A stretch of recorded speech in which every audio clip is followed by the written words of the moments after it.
Mga kasama! Nilulusob tayo! May sunog mga kasama! Sinusunog tayo! Gumising kayo!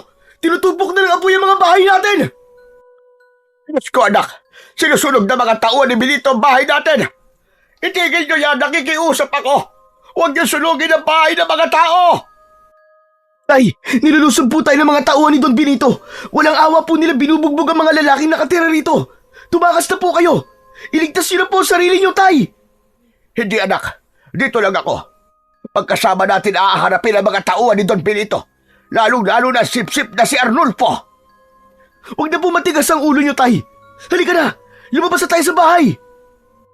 Pagkalabas ni Teryo at Lolo Pilo sa kanilang bahay, ay nakita nilang nakikipaglaban ang kanilang mga kasama sa mga tauhan ni Don Benito, habang ang palibot ng kanilang kubo ay nasusunog na rin at tinutupok na ng apoy. Umalingaw-ngaw ang iyak, sigaw at pagmamakaawa ng mga taong nawalan ng bahay at ng minamahal sa buhay. Ang mga nasugatan, walang ibang nagawa kundi pagmasdan ang pamilya na kasamang nasusunog sa kanilang tahanan. Dala ng labis na galit ng mag-ama, pati si Lolo Pilo ay nakipaglaban na rin sa mga tauhan ni Don Benito. Sa kabilang gilid naman ng nasusunog na baryo, nakatayo sina Don Benito at Arnulfo. Nakangisi ang mga ito, kasunod ng pag-alingaw-ngaw ng putok ng baril mula sa kamay ni Arnulfo. Subalit walang gustong tumigil. Para bang wala nang pakialam sa buhay nila ang mga tao. Ang mahalaga para sa kanila ay maipagtanggol ang kanilang mga karapatan sa bahay at lupa na pilit na inaangkin ng hasyendero na si Don Benito. Sige, ubusin niyo mga bahay ng mga walang hiyang. Sunugin niyo at wala kayong ititira! Nakita ni Teryo si Don Benito. Sumisigaw habang nakatayo. Masayang masaya ito na nakatingin sa kanila. Dala ng matinding galit, sinubukan ni Teryo na sugurin ito. Ngunit niyakap siya ng kanyang ama na si Lolo Pilo para pigilan sa balak niyang gagawin. Lalo pa at nakatutok sa kanila ang hawak na baril ni Arnulfo. Lumapit ang mga ito sa nagpupumiglas na si Teryo. Bitiwan mo ako, Tay! Papatayin ko ang hayop na yan! Lalong-lalo na si Don Benito! Papatayin ko siya! Teryo, wag! Wag! Wala tayong laban sa kanila, anak. May mga baril sila at marami ang kanyang tauhan. Pero hindi nagpapigil si Teryo. Nagpumiglas siya sa pagkakahawak ni Lolo Pilo. Akma na sanang susuntukin niya si Don Benito nang itutok nito ang hawak na baril sa kanyang noo. Kaya naman, ginawa ni Lolo Pilo ang lahat para mahawakan ng maigpit ang kanyang anak. Halos mabaliw na siya sa sobrang pag-aalala na baka biglang kalabitin ni Don Benito ang gatilyo ng baril. Sige! Ituloy mo! Ituloy mo! Subukan mo, Teryo! Bakit hindi mo siya bitiwan, Tatay Pilo? Tignan ko lang kung masasagga niya ang lahat ng mga bala ng baril ko. Ang kakapal ng mga mukha niyong tumira sa lupa ko. Amin ang lupang to, Don Benito. Mapapatayin niyo muna ako. Mapapatayin niyo muna kami lahat bago mo makuha ang aming pinaghirapan. At kapag nangyari yun, magdadaan muna kayo sa ibabaw ng mga bangkay namin. Pinaghirapan? Paano ang utang niyo sa akin? Sige nga! Kailan niyo ako babayaran, ha? Nangako kami, Don Benito. Nangako kaming babayaran namin hanggang sa huling sentimo ang aming mga pagkakautang. Kaya anong dahilan? At kailangan niyo sunugin ang aming mga tahanan? Konting panahon lamang ang hiniling namin sa iyo, Don Benito. Bakit kailangan paghumantong sa ganito ang pagpapanayas niyo sa amin? Sawang-sawa na ako sa mga pakiusap ninyo. Hindi ba't pumirma kayo sa mga kasulatan? Ha, Tatay Pilo, Teryo? Hawak ko mga dokumento na nagsasabing sa akin na ang lupang ito. Kaya ano man ang gawin ko sa inyo ay gagawin ko. Dahil ako na ang bago nagmamayari sa mga lupa ninyo. Dahil sa tensyon at pagpupumiglas ni Teryo mula sa pagkakayakap ng kanyang ama, nabitiwan siya ni Lolo Pilo. Matapang siyang naglakad habang nagsasalita papalapit kay Don Benito, kaya kahit nakatutok pa rin ang baril nito sa kanya ay hindi siya nagpakita ng takot dito. Ipinagmamalaki mo mga papel, mga huwad na dokumento. Niloko mo kami. Ginamit mo ang pera mo para gipitin kami. Kaya kahit anong mangyari, hindi mo makukuha ang lupa namin. Dahil sa amin ang lupang ito.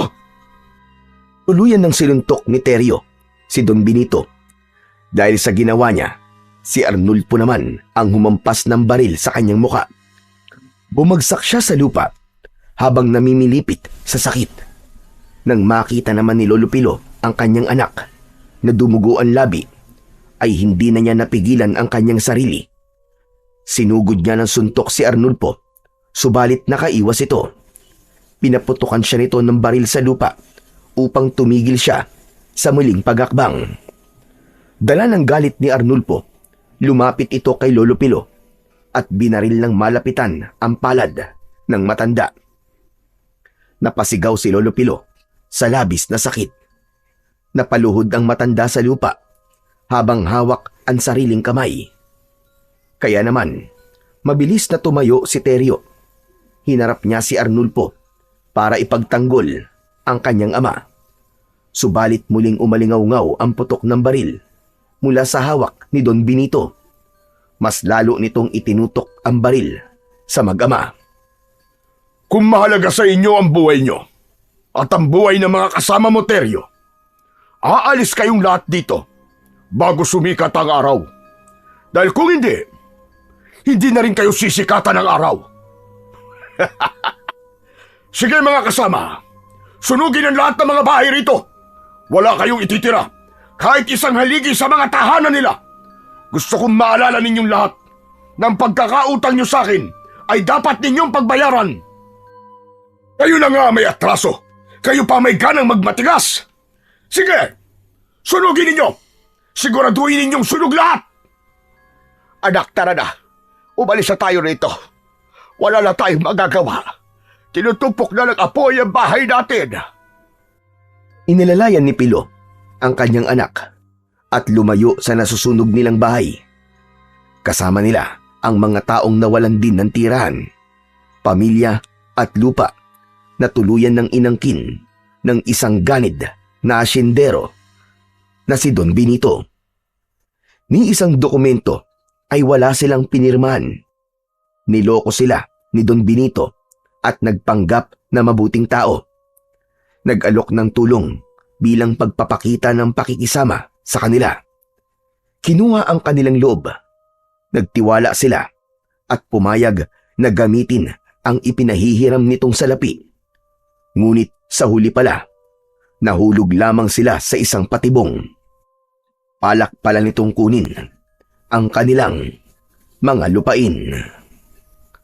Pagkatapos ng eksenang yon, nilisan ng mga tauhan ni Don Benito ang baryo ng San Sebastian habang humahalakhak ng malakas. Wala na silang nagawa kundi ang umalis sa lugar na yon. Wala silang nadalang gamit kundi ang suot lamang nilang damit.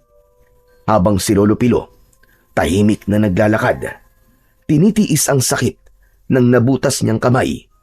Saka lang din naalala ni Teryo ang nangyari sa kamay ng kanyang ama. Tay, may sugat po kayo. Pasensya na po. Hindi ko po napigilan kanina si Arnulfo. Magbabayad talaga sa akin ang hayop na yun. Lalong-lalo na si Don Benito. Anak, huwag mo kong alalahanin. Ayos lang ako. Ituloy lang natin ang paglalakad. Saka na lang natin ito gamutin pag dumating na tayo sa bago nating lilipatan. Saglit lang po, tay. Pupunit lang ako ng tela sa laylayan ng damit ko at itatali ko po sa kamay nyo para hindi kayo maubusan ng dugo. Agad na pumunit ng damit si Teryo at itinali yon sa sugat ng kanyang ama. Pagkatapos ay ipinagpatuloy na nila ang paglalakad. Hanggang sa humantong sila sa gitna ng kagubatan na kung saan ay napapalibutan sila ng mga nagtataasan na puno ng balete. Inilingan nila ang kanilang paningin sa paligid upang maghanap ng lugar na pagtatayuan ng kanilang bagong bahay. Mga kasama, pansamantalang dito muna tayo magpapahinga. Gagawa tayo ng mga bago nating tahanan. Pagkatapos, ang ibang mga kalalakihan ay hahanap ng makakain natin. Ang iba naman ay magpuputol ng kahoy para sa mga haligi. Ikaw naman, Tay, magpahinga muna kayo at magpapakuha muna ako ng gamot para sa inyo. Ayos naglaban ako, anak. Unahin mo muna ang pagpapatayo ng bahay para makapagpahinga tayo ng maayos. Kayong lahat, kapag natapos na tayo gumawa ng bahay, tulong-tulong naman tayo sa paggawa ng mga pana at mga palaso para hindi na maulit ang mga nangyari kanina. Ipagtatanggol na natin ang ating mga sarili. Kung ano man ang binabalak mo, anak, ang mabuti pa iwag mo nang ituloy. Kesa ang marami na naman ng buhay ang malagay sa panganib. Hindi, Tay. Hindi na po ako papapigil sa inyo. Matagal na akong nagtiis. Nakinig ako sa inyo. Pero ngayon, Tay, lalaban na po ako. Lalaban na kaming lahat. Mga kasama, dumating na tayo sa hangganan ng pagtitiis. Alam ko, kayong lahat ay namuhunan ng pagod, hirap at katatagan ng loob para iwanan ang inyong mga sariling tahanan sa San Sebastian. Ngayon, narito tayo sa isang lugar na hindi pa nararating ng kahit na sino. Dahil sa pangaapi at paglapastangan sa atin ni Don Benito Alhar, pagyayamanin natin ang lugar na to, mga kasama, upang magsilbing kuta natin. Oo, tayo ay mahirap lang, ngunit tayo ay marami. At dahil dyan, magkakaisa tayo para bawiin ang ating mga lupain. Ipaglalaban natin ang ating mga karapatan.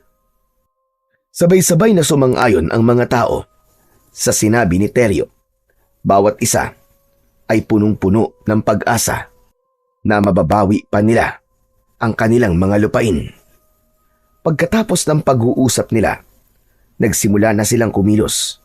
Lahat ng pangkat ay kanya-kanya na ng pagganap ng mga nakatokang gawain para sa kanila. Si Teryo naman, isang plano ang nabuo sa kanyang isipan. Gaganti siya. Kukunin niya ang anak ni Don Benito at yun ang gagamitin niya na panlaban upang maibalik sa kanila ang kanilang mga lupain. Nagsama lang siya ng 2 lalaki na makakatulong niya sa pagdukot sa anak ni Don Benito kay Sandra. Hindi siya nagpaalam sa kanyang ama. Tahimik silang lumabas ng kagubatan at pinuntahan ang mansyon ni Don Benito. Pagdating nila roon, narinig nila ang masayang pagdiriwang ng mga tauhan nito habang naglalasing sa loob ng mansyon. Mula sa kinatatayuan ni Teryo, dinig na dinig niya ang pinag-uusapan ng mga ito habang nakasilip siya sa bintana. Samantala, sa loob naman ng mansyon ni Don Benito, nagkakasiyahan sila sa tagumpay na nakamit sa pagpapalayas nila sa mga tao sa baryo. Umalingaw-ngaw ang tunog ng mga bote ng alak mula sa mga tauhan niya. Pakiramdam niya, siya na ang hari sa buong baryo ng San Sebastian. Sige, uminom kayo. Kumain kayo. Ayan, maraming pulutan, huwag na kayong mahiya. Sige lang, kainin niyo lahat ng mga pagkain nakikita niyo sa ibabaw ng lamesa. Bumabahari ng alak. Magpapakasaya tayong lahat. Para sa inyo yan. Dahil sa wakas, sa akin na ang lupang yun.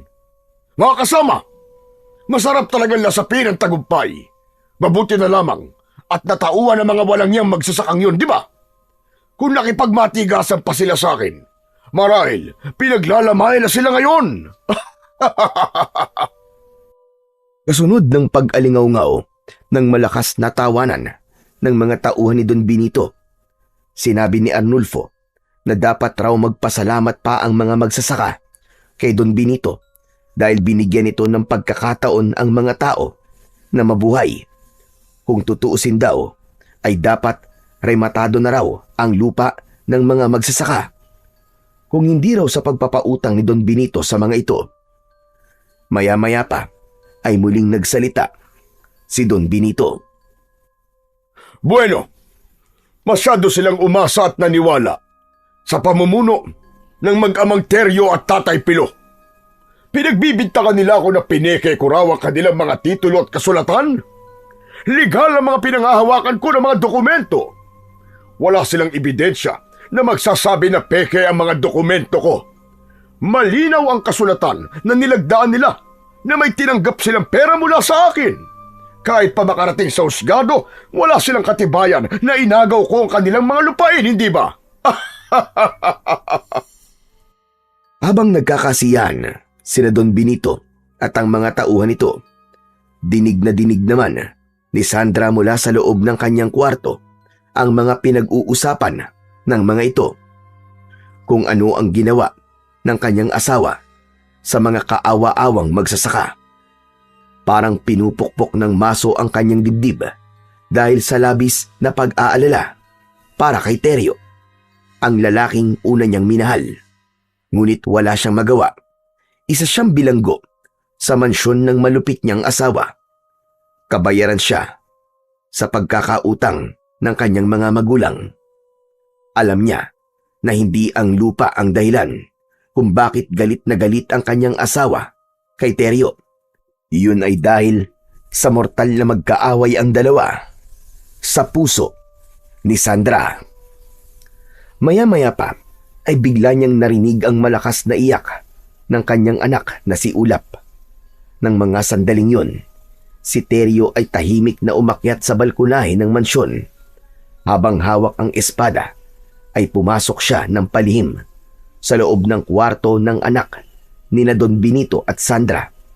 Sakto yun na hawak lang ito ng katulong at walang ibang nagbabantay. Huwag kang sisigaw! Akin ang bata! Kundi, mapipilitan akong patayin ka! Dala ng takot ng kasambahay ay hindi nito napigilan ang hindi mapasigaw. Sumabay pa ang iyak ng sanggol. Inagaw niya ng mabilis ang bata at tumakbo si Teryo sa balkonahe. Sinilip niya kung gaano kataas ang luluksuhin niya para makatakas. Samantala, nang dahil naman sa malakas na sigaw ng kasambahay, nabulabog ang mga nag-iinuman na mga tauhan ni Don Benito. Ganon din si Sandra na nagmamadaling pumasok sa loob ng silid ng kanyang anak. Nagkasabay silang dalawa ni Don Benito at ang mga tauhan nito habang hawak ang baril. Nang makita nila ang kasambahay na umiiyak at nagsisisigaw, ay agad na nagtanong si Don Benito. Anong nangyari? Sinagot ng katulong ang tanong ni Don Benito at sinabing kinuha ni Teryo ang anak ng mga ito.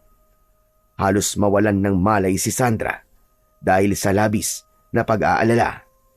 Si Don Benito naman ay galit na nagmamadaling hinabol si Teryo na nakita nitong tumalon pababa ng balkonahe.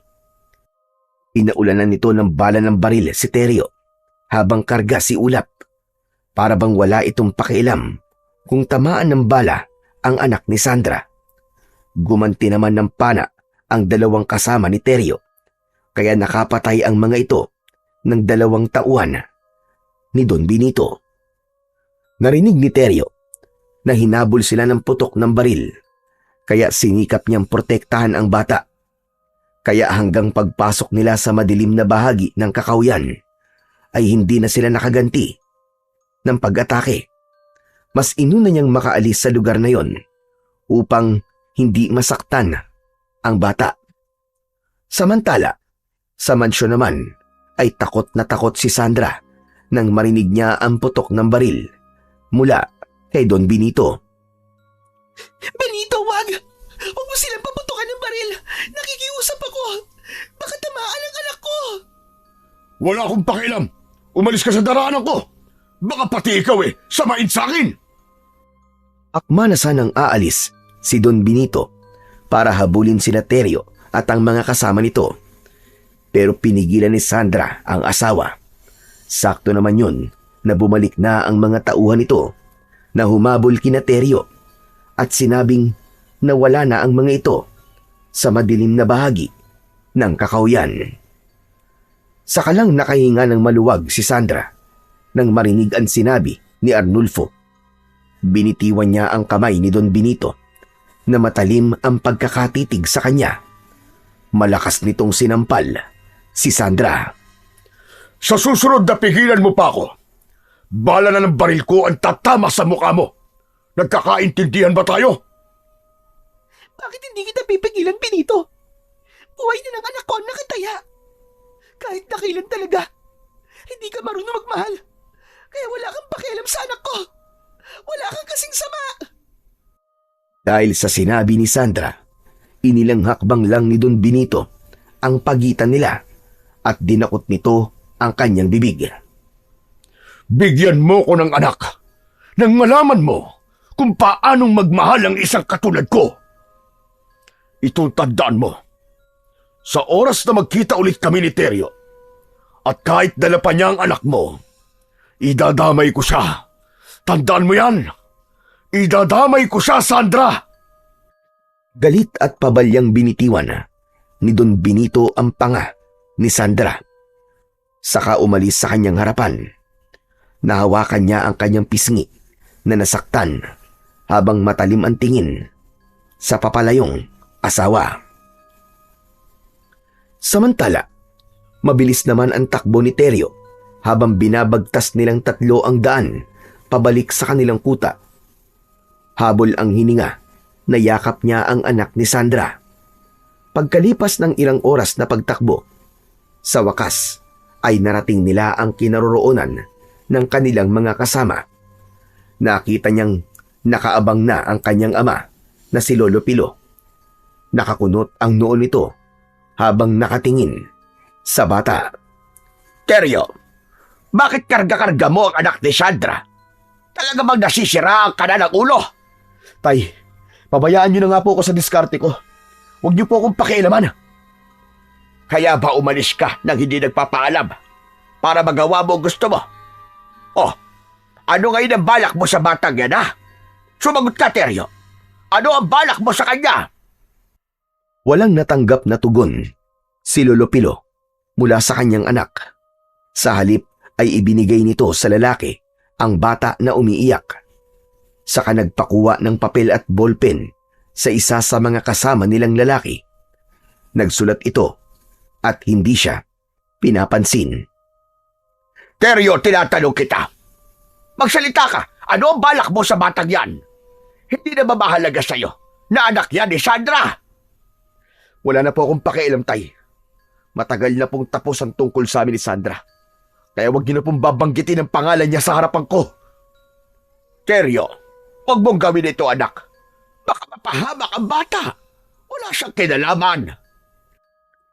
Marami ang namatay sa mga kasama natin, Tay. Marami rin po namatay na mga bata habang sinusunog nilang tahanan natin. Kung tutuusin, kulang pa ang buhay ng batang yan sa buhay ng mga nawala. Diyos ko, kilabutan ka nga sa mga sinasabi mo, anak. Walang kasalanan ng batang yan. Walang kinalaman ng batang yan sa kasalanan ng kanyang mga magulang. Hindi niyo na po mababago ang pasya ko, Tay. Ipapadala ko ang sulat sa mga alahar. Sisiguraduhin ko na makakarating ang sulat sa kanila. Papatayin ko talaga ang bata kapag hindi niya tayo pinagbigyan sa kahilingan ko sa kanila. Hindi naman sa pinangungunahan kita, Teryo. Bakit naman na walang malay na batang yan ay inadamay mo? Walang kasalanan ng bata. Ayoko na balang araw ay pagsisihan mo mga gagawin mo. Nasaan ang konsensya mo, Teryo? Kung kaya mo patayin ng bata, ako hindi. Hindi ako makakapayag na magtagumpay ka sa binabalak mo. Hindi dapat gamitan ng konsensya ang hayop na yun, Tay. Si Don Benito na rin ang nagturo sa atin upang umisip ako ng ganito. Kapag hindi siya pumayag sa kahilingan ko, ay kailangan patunayan natin na tayo ay may isang salita. Talaga bang yun lang ang dahilan kung bakit galit na galit ka kay Don Benito. Bakit, tay? May iba pa bang dahilan? Ibang nakikita ko galit sa mga mata mo, Teryo. Alalahanin mo na kung minsan nakababatayan sobrang galit. Mamatay man ako, tay. Sisiguraduhin kong mauunang mamatay sa akin si Don Benito. Magsasalita pa sana si Lolo Pilo, pero iniwan na siya ni Teryo. Nahabol na lamang niya ng tingin ang kanyang anak. Kasunod ng malalim na buntong hininga, ang pagbundol ng kaba sa kanyang dibdib. Kinabukasan, mula sa mansyon ni Don Benito, iyak ng iyak si Sandra. Hindi na siya mapalagay hanggat hindi niya nakikita ang kanyang anak na si Ulap. Iba ang takot na nararamdaman niya habang nakaupo siya sa upuan sa harap ng lamesa. Ay wala ring tigil si Don Benito sa pagmumura sa kanya. Pabalik-balik ito sa harapan niya habang nagmumura. Tama na nga kakaiyak mo, Sandra. Nakakabingi na ang boses mo. Kung meron ba dapat sisihin sa nangyari kagabi, ay walang iba kundi ikaw. Bigong-bigo sa'yo si Teryo, ano? Kaya't ang anak mo, ang pinagdiskitahan niya. Kung ano man ang masamang hinala mo sa akin, wala na akong magagawa. Ang mahalaga lang sa akin ngayon ay ang aking anak. Benito, gumawa ka ng paraan para maibalik sa akin ang aking anak. Paraan? Saan ko hahanapin ang mga demonyo na yon, ha? Malawak ang kabundukan ng San Sebastian. Saan ko sila hahanapin? Magsasalita pa sana si Sandra nang biglang pumasok si Arnulfo. Nagmamadali ito sa paglapit at sinabing may dumating na sulat na nakaipit sa pana. Nasa labas daw yun ng bakuran ng mansyon. Ang papel ay ibinigay nito kay Don Benito at agad na binasa ng lalaking kung ano ang nakalagay sa loob ng sulat. Don Benito, nasa kamay namin ang buhay ng iyong anak. Kapag hindi mo na ibalik sa amin ang lupang inyong kinamkam, papatay namin siya. Ang kasagutan mo ay iwanan mo sa panang ipinadala ko. Kapag hindi kami nakatanggap ng sagot sa loob ng 2 araw, huwag mo nang asahan na buhay pa ang inyong anak.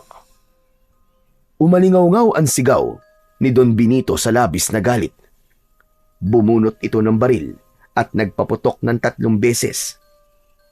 Dahil sa reaksyon ng lalaki, nag-alala si Sandra sa laman ng sulat, kasabay ng pagmumura at pagsasalita ni Don Benito. Anong akala niya sa akin? Hindi ako isang tao na madaling takutin. Hindi! Sabay lapit ni Don Benito sa bintana. Dinampot naman ni Sandra ang nilamukos na papel ng kanyang asawa at binasa ang sulat. Nag-alala siyang lumapit sa asawa na nanginginig sa labis na galit.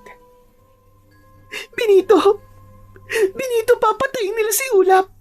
Ibigay mo na ang kanilang kahilingan! Sige na! Ano? Naluloko ka na ba? Gusto mo sumuko ko sa mga walang yang yon? Katumbas ba ng mga lupain yon? Ang buhay ng aking anak, Benito! Sadyang sa kanilang lupa. Alam mo, nagipit lamang sila, kaya nangutang sila ng pera sa'yo. Alalahanin mo, nangako ka sa akin na hindi mo kami pababayaan. Kaya ako sumama sa'yo at pumayag na manatili sa piling mo. Ay dahil sa anak kong si Ulap. Kung mawawala siya, ay mas gugustuhin ko na lamang din na mamatay. Benito, bakit hindi mo na lang sila pagbigyan sa kanilang mga kahilingan? Sandali nga. Pinapanigan mo ba mga magsasakang yon, ha, Sandra? Pinapanigan mo si Teryo? Ang magamang yon? Ang pinapanigan ko ay ang katarungan. Lahat man ng ating kayamanan ay hindi ko ipagpapalit sa buhay ng aking anak. Tumigil ka! Makinig ka, Sandra. Gawin na nila ang lahat ng gusto nilang gawin sa iyong anak. Pero kahit kailan, hindi ako susuko sa kanila. Lalong-lalo na kay Teryo. Naiintindihan mo? At hindi ko ibibigay sa kanila ang kanilang mga hinihingi. Manigas sila! Sabay talikod at alis ni Don Benito sa harapan ni Sandra. Hindi na nahawakan ni Sandra ang kamay ng asawa dahil mabilis na itong nakaalis. Umagos na lamang ang masaganang luwa sa kanyang mga mata at napakapit sa kanyang braso. Sinubukan pa rin niya na habulin ito hanggang sa labas ng kanilang bahay. Nagmamadali siya sa pagakbang dahil nakita niya itong sumakay sa sasakyan. Benito! Benito, saan ka pupunta? Nakikiusap ako. Huwag mong idadamay ang anak ko. Tuluyan ang nabingi sa katahimikan ng paligid si Sandra. Nang umandar papalayo ang sasakyan, nanginginig ang kanyang katawan at nangihina ang tuhod na napaluhod siya sa lupa.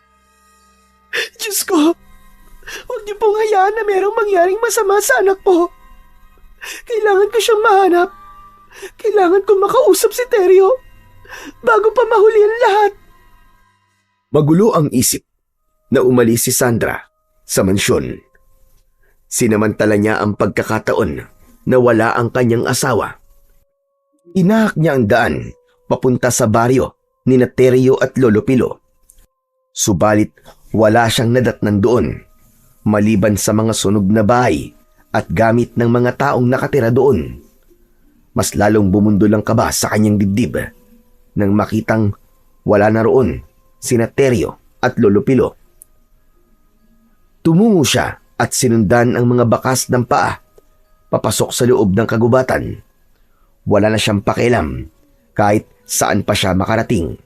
Ang mahalaga, maabutan niyang buhay ang kanyang anak na si Ulap.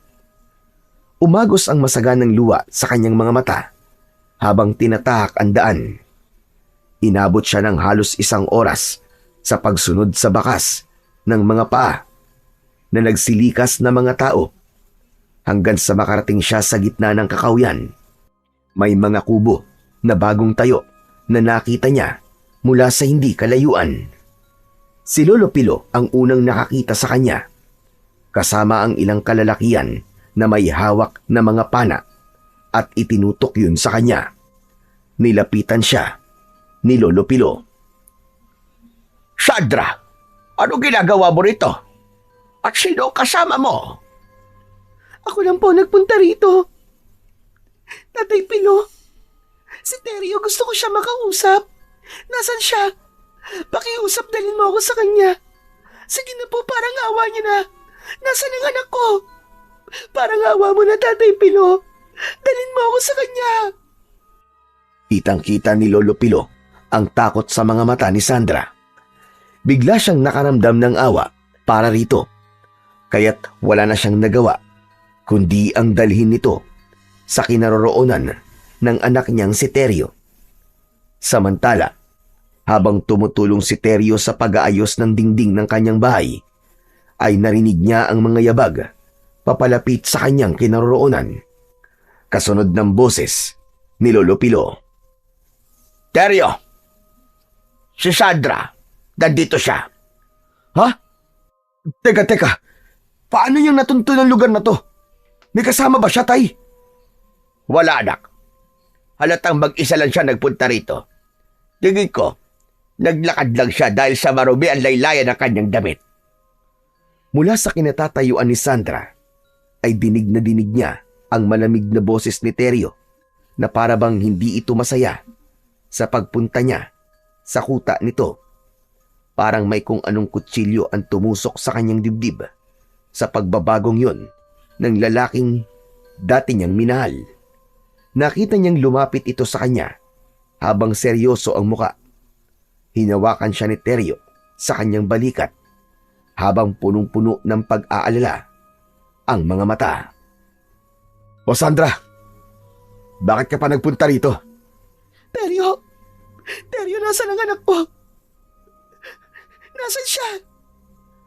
Walang mangyayari sa kanya, Sandra, kung ibibigay ng asawa mo ang mga lupain namin. Isang pagtitimpi na lamang ang pumipigil at natitira sa akin. At kapag yun ay naubos pa, Hindi ko na kayang mangako sa'yo kung ano ang mangyayari sa iyong anak. Tinalikuran ni Teryo si Sandra dahil hindi niya kayang makitang nahihirapan ito. Subalit buo na ang pasya niya na idadamay niya ang bata sa oras na walang mangyari sa kahilingan nila. Naramdaman niya ang kamay ni Sandra sa kanyang braso. Malamig ang palad nito at nanginginig. Yumakap ito sa kanyang bewang. Subalit inalis niya ang mga kamay nito sa kamuling kinausap. Wala ka nang magagawa sa plano ko, Sandra. Hindi mo na mababago kung ano ang napagdesisyonan ko. Papatayin ko ang anak niyo ni Don Benito. Huwag, Teryo! Maawa ka sa kanya. Kapag ginawa mo yan, ikaw na rin ang papatay sa sarili mong anak. Paniwala ka. Si Ulap ay tunay mong anak. Dadalawang buwan ako nun na nagdadalang tao nang tayo'y magkaiwalay. Anak mo siya, Teryo. Anak mo siya. Simula na mapangasawa ko si Benito, kahit na kailan, ay hindi ka nawala sa puso ko. Lalong-lalo na nang makita ko ang mukha ni Ulap. Sapat na sigurong patunay ng gabing itinakas mo siya. Hindi ba't pinaulan ng kanya ng bala kahit karga mo si Ulap? Teryo, hindi siya ang tunay na ama ng anak ko, kundi ikaw. Parang binuhusan ng malamig na tubig si Teryo nang marinig ang sinabi ni Sandra. Wala siyang kaalam-alam na anak niya si Ulap. Sinundan pa yon ng paliwanag ni Lolo Pilo na hindi na rin nakatiis sa nakikitang pagtitiis at paghihirap ni Sandra. Teryo anak, totoo ang sinabi ni Sandra. Alam ko na anak mo si Ulap. At totoo ko siyang apo. Kaya nga ganun na lamang ang pagpapatigil ko sa iyo. Nasaktan mo si Ulap. Dahil siya talaga ay iyong anak. Sariling dugot laman mo. Ipinagtapat sa akin ni Sandra na sa iyo ang ipinagbubuntis niya. Napilitan lang siya na sumama kay Benito dahil sa pagkakautang ng kanyang mga magulang. Tinakot lamang si Sandra ni Benito. Bakit ninyo na sinabi? Bakit hindi mo sinabi, Sandra, na napilitan ka lang noon na sumama kay Benito? Para ano pa? Para yung pandirian? Pero ngayon, pwede pa nating ibalik ang dati. Sasama ako sa'yo at iiwan ko si Benito. Kaya wag mo nang ituloy ang binabalak mo. Sandra, kinalimutan ko na ang lahat ng mga namagitan sa atin. Ang mahalaga para sa akin ngayon ay ang kapakanan ng aking mga kasamahan. 24 na oras na lang ang natitirang palugit ko kay Don Benito. Kapag hindi niya ibinalik sa amin ang lupa, pasensyahan tayo. Papatayin mo ang sarili mong anak? Ha? Papatayin mo? Bakit hindi na lamang ako ang patayin mo? Kung talagang gusto mo magiganti sa kasamaan ng asawa ko, bakit hindi na lamang ako, Teryo? Huwag na lang si Ulap. Bigyan mo siya ng karapatang mabuhay. Buong puso ko siyang ipinagkakaloob sa'yo, sapagkat ikaw naman ang tunay niyang ama. Teryo, wag. Huwag mo siyang papatayin. Anak mo siya, Teryo. Anak mo siya. Tay, ilayo niyo na po sa akin si Sandra. Ayoko na siyang makausap. Huwag, Teryo. Huwag mo gawin sa akin to. Sasama ako sa'yo. Nakikiusap ako. Kung papatayin mo ang anak ko, isama mo na lang ako. Gamitin mo akong pananggalang kay Benito para ibalik niya sa inyo ang inyong mga lupa. Sige na po, Tay. Paalisin niyo na po ang babaeng yan sa harap ko. Ayoko na siyang makita. Mahal kita, Teryo. At kahit na anong mangyari, hindi ako aalis na sa pader mo. Kung mamamatay ka, kasama ng anak ko, ang mabuti pa, mamatay na rin ako. Wala na ngang nagawa pa si Teryo nang tumakbong papalapit sa kanya si Sandra at mahigpit na yumakap sa kanya. Kahit na anong gawin niyang pagtanggal sa mga kamay nito, ay mas lalo lamang yon na humihigpit. Agmabuti pa, Teryo. Pag-usapan ninyong mabuti ang tungkol sa inyong dalawa. Isa pa, nag-aalala na ako. Kung madali lamang tayong nahanap ni Sandra, natitiyak ko na madali rin tayong matutunton ni Benito. Teryo, sasama ako sa'yo. Hindi na ako babalik sa mansyon, pakiusap. Hayaan mo ako manatili sa tabi ng anak ko. Hindi na tumutol pa si Teryo sa sinabing yun ni Sandra. Hindi niya kayang tiisin ang dati niyang asawa dahil hanggang ngayon ay mahal pa rin niya ito. Hindi na napigilan ni Teryo ang kanyang sarili at gumanti rin siya ng yakap dito. Para siyang natauhan nang makita ang luha sa mga mata ni Sandra. Halika, sumama ka sa akin sa silid ng anak natin. Salamat, Teryo. Kung ganun, hindi mo na ba gagamitin ang anak natin sa paghihiganti mo kay Benito? Hindi na, Sandra. Patawarin mo ko. Hindi ko sinasadyang masabi yon sa anak natin. Nabigla lamang ako at nagpadala sa aking emosyon. Hindi ko rin naman kayang pumatay ng isang batang walang kalaban-laban. Pagkatapos nilang mag-usap, ay pumasok sila sa loob ng kubo. Nakita ng dalawa na mahimbing na natutulog si Ulap. Naluluwa naman na niyakap ni Sandra ang kanyang anak.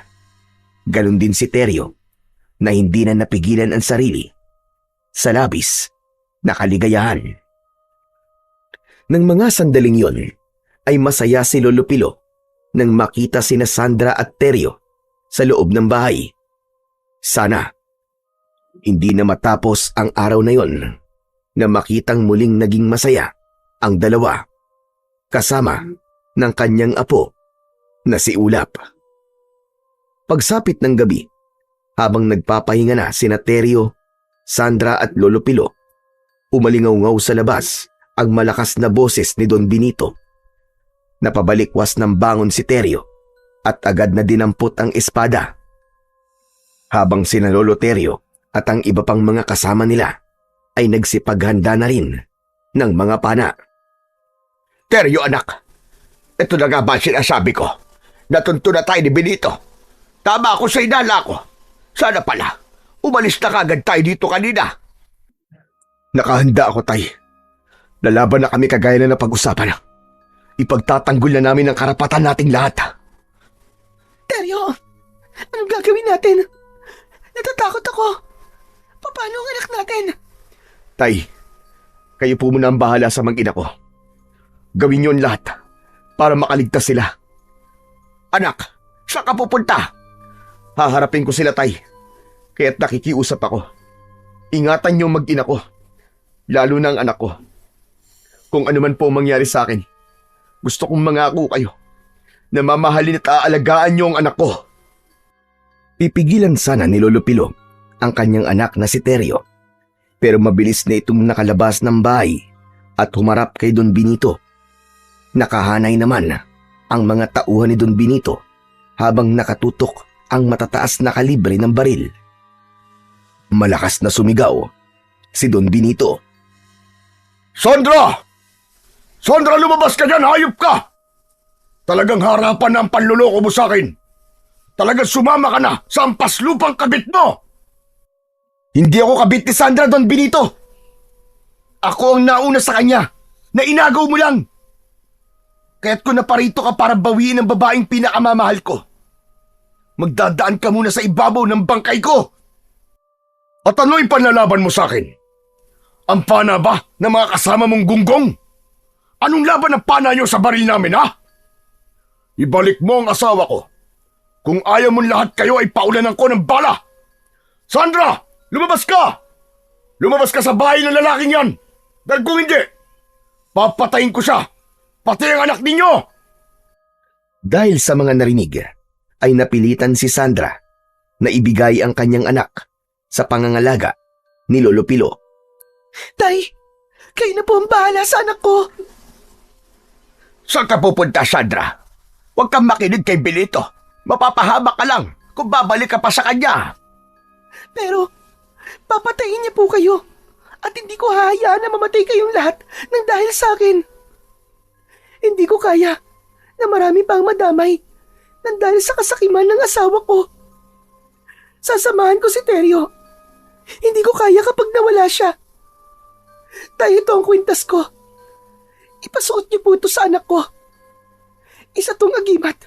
Kahit papano, mapoprotektahan niya ang anak ko. Hinubad ni Sandra ang suot na agimat at ipinasuot niya yon sa kanyang anak. Habang naririnig pa rin ang sigaw ni Don Benito sa labas ng bahay. Sandra! Kapag hindi ka pa lumabas sa pinagtataguan mo, papaulanan ko ng bala mga bahay na nandito. Magbibilang ako ng 3. Kapag hindi ka nagpakita sa akin, mamamatay ka na kasama nila. 1, 2. Hindi na hinintay ni Sandra na umabot pa ng 3 ang bilang ni Don Benito. Lumabas na siya ng bahay pagkatapos yakapin ng anak. Mula sa likuran ni Teryo ay nagpakita si Sandra sa kanyang asawa na si Don Benito. Nanginginig ang kanyang mga tuhod nang lumampas siya sa kinatatayuan ni Teryo. Pabayaan mo na sila, Benito! Pabayaan mo na kami ng anak ko! Mahal ko si Teryo. At hindi na ako sasama sa'yo. Nakikiusap ako sa'yo. Hayaan mo na kami magsama. Huwag ka magmakaawa sa kanya, Sandra. Ako ang unang minahal mo. May anak tayo. Hindi ko nahahayaan na maagaw kanya muli sa akin. Ang linta nga naman. Kapag nakahanap ng pagkakataon, kakapit at maninipsip ng dugo. Kapag nalawayan ko na, hindi ko na ibinibigay sa iba. Kaya sa ayaw at sa gusto mo, Sandra, sasama ka sa akin. Hindi na ako sasama sa'yo. At lalong hindi sa lalinta, Benito. Ikaw ang linta. Kung hindi mo kinuha ang kanilang lupain, hindi na sana aabot pa sa ganito. Huwag mo silang ipagtanggol, Sandra. At kahit kailan, ay taglay mo pa rin ang ugaling linta. Pagkatapos kitang iaon sa putikan na kinalulugmukan ng iyong ama, ito pa ang igaganti mo sa akin. Nakipagkita ka sa kapwa mo linta. Nakipagkita ka kay Teryo, di ba? Alam mo naman na hanggang langit ang galit ko sa kanya. Ano pa ang hinahanap mo? Naibigay ko na sa iyo ang lahat. Ano pa? Ano pa ang hahanapin mo, Sandra? Ano pa ang kailangan mo? Ang hinahanap ko ay ang kaligtasan ng aking anak. Hindi mo sinagot ang tanong ko, Sandra. Ano pa ang hahanapin mo? Kamatayan ba? O buhay ng mag-ama mo? Tumigil ka, Benito. Hindi kailangan mamili ni Sandra. Dahil ngayon nandito na siya sa piling ko. Kamatayan ko muna ang magiging sagot sa lahat ng mga tanong mo. Mga kasama, paunalan sila ng palaso! Agad na kinuha ni Teryo ang kamay ng asawa na si Sandra at inilayo sa labanan ng kanilang mga kasama. Saka bumalik si Teryo at nakipaglaban sa mga tauhan ni Don Benito. Habang si Sandra naman ay nanatiling nakatago sa likod ng puno. Panay ang sigaw niya dahil sa labis na pag-aalala para kay Teryo. Nagsimula ang labanan, baril, laban sa mga pana, hanggang sa unti-unting humina ang puwersa ng mga tauhan ni Don Benito. Habang si Lolo Pilu naman, dala ang apo, ay nakakubli sa ilalim ng katre, nakadapa at tinatakluban ang bibig ni Ulap upang hindi ito umiyak. Umalingaw-ngaw din ang mga putok ng baril sa paligid, pati na ang tunog ng sigaw ng mga tao na tinatamaan ng palaso. Hindi ako makakapayag na basta mo na lang kaming matatalo. Lalaban kami hanggang sa huli. Sige mga kasama, paunalan sila ng mga bala ng baril. Paputukan silang lahat. Patayin sila! Sumuko na kayo! Dahil wala na kayong magagawa. Mababawi na namin ang lupang kinuha mo sa amin, Don Benito! Abang nagpapalitan ng putok ng baril at palaso sa magkabilaang panig. Mula sa kinatatayuan ni Sandra ay nanlaki ang kanyang mga mata nang makita ang pagbabagong anyo ni Don Benito. Naging isang baboy ramo ito na agad na sumugod sa mga kasama ni Teryo. Maging si Teryo ay hindi inaasahan na ang kanilang kaharap ay mga aswang pala na matagal nang pumapatay noon sa mga kapwa nila magsasaka. Parang impyerno ang eksenang yon. Nang makita niya ang pagpunit sa katawan ng mga tao gamit ang mahaba nitong mga kuko, ni hindi na nagamit ang pana dahil mas inuna ng mga ito na tumakas. Ngunit hindi lang si Don Benito ang naging aswang ng mga sandaling yon, kundi pati na rin ang mga tauhan nito. Ang putok ng baril ay napalitan ng sigaw ng mga tao habang humihingi ng tulong kay Teryo. Mga kasama! Magsiatras kayo! Mga aswang ang kalaban natin! Tumakas na kayo! Mga aswang sila! Atras mga kasama! Hinanap ng paningin ni Teryo si Sandra at nang magtama ang kanilang paningin ay sumigaw si Teryo. Sandra! Tumakas ka na! Iligtas mo ang anak natin! Magpakalayo-layo na kayo! Bilisan mo! Hindi na natapos ni Teryo ang iba pa niyang sasabihin nang lumundag sa kanyang harapan ang aswang na si Don Benito. Nakangisi itong tumutulo pa ang malapot nitong laway na may bahid pa ng dugo mula sa kinain nito. Mapulang-mapula ang mga mata na nakalabas ang malalagari nitong mga pangil. Sinabi ko naman sa'yo, Teryo, hindi mo kami matatalo. Kung hindi rin naman mapupunta sa akin si Sandra, pareho ko kayong papantayin, kasama ang anak ninyo. Hindi ako makakapayag na saktan mo, mag-ina ko. Ikaw lang at ako maglalaban. Matirang matibay. Katapusan mo na! Tumugod si Teryo. Hawak ang espada. Papalapit sa nakabaluktot na halimaw na si Don Benito. Naiwasan nito ang unang pag-atake ni Teryo. Subalit gumanti ito sa pamamagitan ng pagkalmot sa kanyang dibdib. Naramdaman niya ang sakit mula sa kanyang sugat, ngunit hindi siya natinag. Muli siyang umatake ng taga kay Don Benito, habang ang maririnig sa paligid ay ang tunog ng nagkikiskisan na kuko at espada.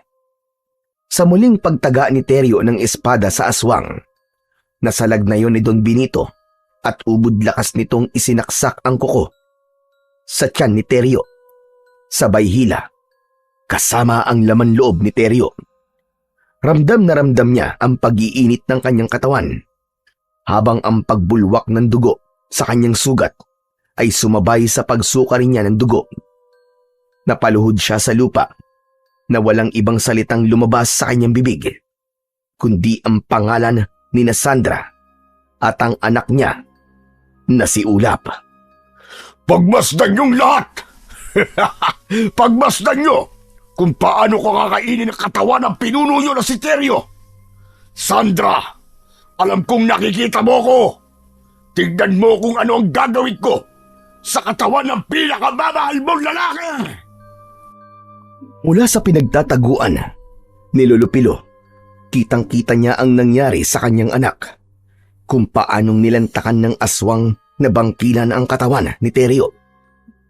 Luray-luray na sinibasig ni Don Benito ang laman at dugo ng kaawa-awa niyang anak. Nagtama ang kanilang paningin ni Sandra na halos mabaliw sa nakitang pagpatay sa dating mahal na si Teryo. Sinenyasan siya nito na kahit na anong mangyari ay wag na wag itong magpapakita kay Don Benito. Nang matapos si Don Benito sa pagpatay kay Teryo, ay ipinahanap nito si Sandra sa mga tauhan nito habang naiwan itong nakatayo sa paanan ni Teryo. Matagal ako nagtiis na wag tumikim ng karne ng tao.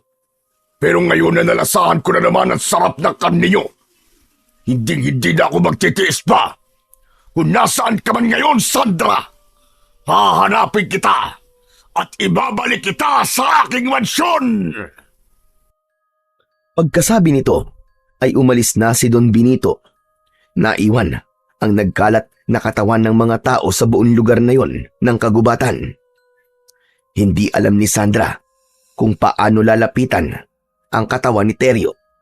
Parang hindi niya kayang makita ang dating asawa. Teryo! Diyos ko!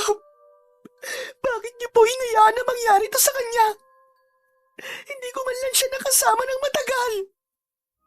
Nanginginig ang katawan na nilapitan ni Sandra si Teryo. Si Lolo Pino naman na dahan-dahang humahakbang papalapit sa anak habang nakataklob ang palad sa bibig nito. Samantalang si Sandra, yakap-yakap na ang katawan ni Teryo. Walang pakialam sa dugo na dumikit sa katawan nito. Teryo, mahal ko. Patawarin mo ko. Hindi kita nailigtas. Wala akong nagawa. Patawarin mo ko, mahal ko. Ang anak ko! Wala na ang anak ko! Sandra! Si Teryo! Wala na siya! Pinatay siya ng hayop na Don Benito na yon! Tatay Pilo, ano na pong gagawin ko? Ano na pong gagawin natin? Pagkalipas ng ilang minuto na pagluluksa nila sa pagkamatay ni Teryo, tumayo si Lolo Pilo habang yakap ang apo. Si Sandra naman ay nanatiling nakayakap sa katawan ni Teryo. Halika na, Sandra! Umalis na tayo rito! Baka bumalik pa si Benito! Umalis na po kayo, Tatay Pilo. Dito lang po ako sa tabi ni Teryo. Ako na po maglilibing sa kanya. Dito man lang, may paramdam ko sa kanya na mahal ko siya. Lakasan mo ang loob mo, Sandra. Tibayan mo ang dibdib mo. Iwanan niyo na po muna ako dito, Tatay Pilo. Kayo na po ang bahala sa anak ko. Ipaghihiganti ko muna ang pagkamatay ni Teryo. Ako na lang ang maghihiganti para sa anak ko, Sandra. Mas kailangan ka ni Ulap. Kailangan niya ng ina. Habang pinipilit ni Lolo Pilo na alalayan na tumayo si Sandra, hindi talaga ito umalis sa tabi ni Teryo. Maya-maya pa ay narinig nila ang yabag ng paa ng mga aswang. Kaya naman, mas lalong nilakasan ni Lolo Pilo ang paghila kay Sandra. Tara na, Sandra! Sige na, umalis na tayo! Nariyan na sila! Hindi po ako natatakot sa kanila, Tatay Pilo. Sige na po, ilayo niyo na ang anak ko. Dahil hindi ako makakapayag na hindi pagbayaran ni Benito ang ginawa niya kay Teryo. Sige na, umalis na kayo, Tatay Pilo. Iwanan niyo na ako rito. Halos patulak siyang ipinagtabuyan ni Sandra, kaya wala na siyang nagawa kundi ang iwanan ito. Nang makalapit ang mga aswang na bangkilan, ay saktong nakalayo na rin at nakapagtago si Lolo Pilo sa likod ng puno. Kitang-kita niya kung paanong kinaladkad ni Don Benito si Sandra nang maabutan itong nasa tabi ni Teryo. Nagtataka siya na nagpabaya si Sandra at sumama ng walang imik sa lalaki. Ngunit iba ang nararamdaman niya. Alam niyang may pinaplano si Sandra. Nahabol na lamang niya ng tanaw ang mga ito hanggang sa mawala sa kanyang paningin. Nang masigurado niya na wala na ang mga aswang, sa kanya nilapitan ang kanyang anak. Ipinasok niya ang lahat ng katawan ng mga namatay sa loob ng bahay. Saka sinindihan. Hindi siya umalis hanggat hindi natutupok ng apoy ang bahay. Pinagmasdang mabuti ni Lolo Pilo ang apo na si Ulap habang mahimbing pa rin itong natutulog. Isinusumpa ko, apo ko, sa harap ng katawan ng mga tao na pinatay ng mga aswang. Hindi tayo titigil hanggat hindi natin nakakabit ang hustisya para sa iyong ama. Ito na ang panahon para muli bumalik ako sa pagiging manunugis ng mga aswang. Pinagmasdan ni Lolo Pilo ang kanyang kamay na may bakas pa ng sugat mula sa bala ng baril. Yun ang magsisilbing paalala para sa kanya sa brutal na pagkamatay ng kanyang anak. Kinuha muna ng matanda ang espada sa lupa.